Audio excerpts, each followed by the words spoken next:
This next section may contain some blood and disturbing imagery. They had finally arrived in the Amurg region, and things weren't exactly what they expected. They were worse. For one, the once prosperous so-called capital of the region was a ghost town, stripped of any personality and covered to the brim in propaganda. Dubno Town.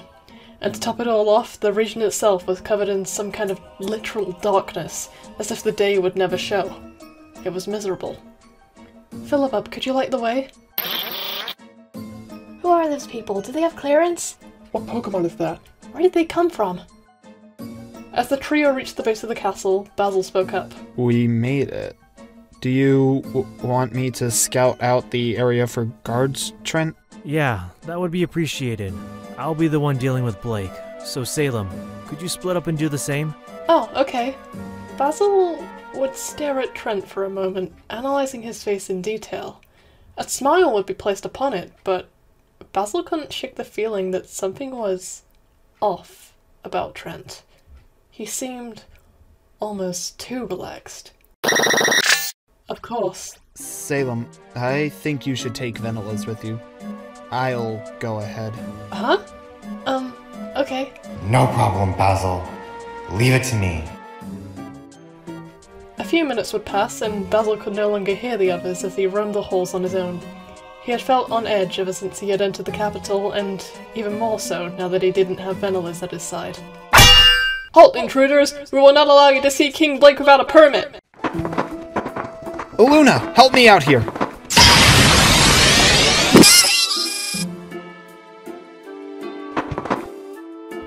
Basil was left alone once more, and decided to look around the many rooms that were laid out in front of him. He passed door after door before finding one that was slightly ajar.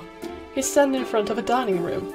The table was fully set for a party of 4, but the room hadn't been entered in years. The food on the plates was stale, cold and mouldy, and some of the drinks were still half full. Basil would pick up one of the glasses, examining it. This must have been the way that Blake killed them. These drinks, or the food, they had something in them. Basil spotted an empty plastic bottle, thrown carelessly into the corner of the room.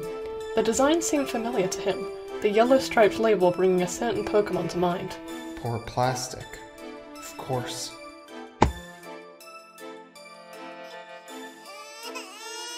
Larsa. He'd bolt towards the next room, but would be taken aback, as in front of him lay a dead body. A middle-aged woman with black hair stained with dry blood, a tattered apron covering most of her body that made her appear like a mini-8. A small child that slightly resembled her lay nearby, crying as he too was stained in blood. Christina, I promise that your son will be safe.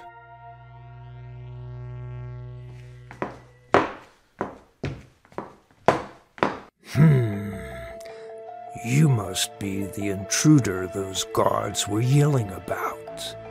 You still need to fill out the forms if you wish to speak with me. I wish for a presence with the king. Well, I suppose if your query is really that important, I could humor you for a while. Alright, Blake Latimer. Listen up. You see? What you're doing over here in the Amurg region isn't really something I like. Especially after what your cousin did to our region. Oh, I see. So you're one of those rebel types. Leave now, and I might consider sparing your life. I've come here to make a deal. Fight me, 1v1. No weapons or dirty tricks. We keep going until one of us surrenders. Is that all? Then tell me, rebel boy, what happens when we surrender? You beat me, and you can do whatever you want with me. Imprison me, torture me, I don't care. Kill me if you really want. Betting your life away already?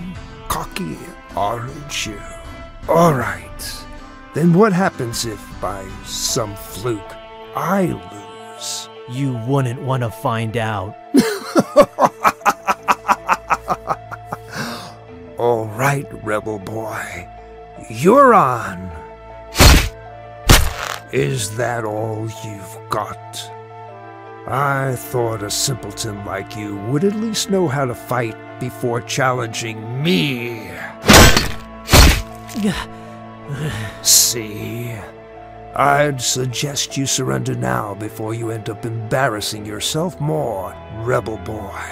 Yeah, right. Like I'd ever surrender to you. And my name is Trent. No. I like rebel boy more. Now get up, if you're so willing to continue. Shut up! There's still one thing you haven't accounted for. Oh, really? Do tell. Rules were meant to be broken. Trent would step back, looking at Blake struggle. His own face was cold, expressionless. He had been preparing himself for this moment. He set out towards Amurg, already knowing what he needed to do. In order for one of them to have what they wanted, the other had to die. He would stare down at the now bloodied blade in his hands that seemed to almost radiate an aura of guilt. Trent smiled. This was justified. Trent, what happened here? This was justified. This was not justified.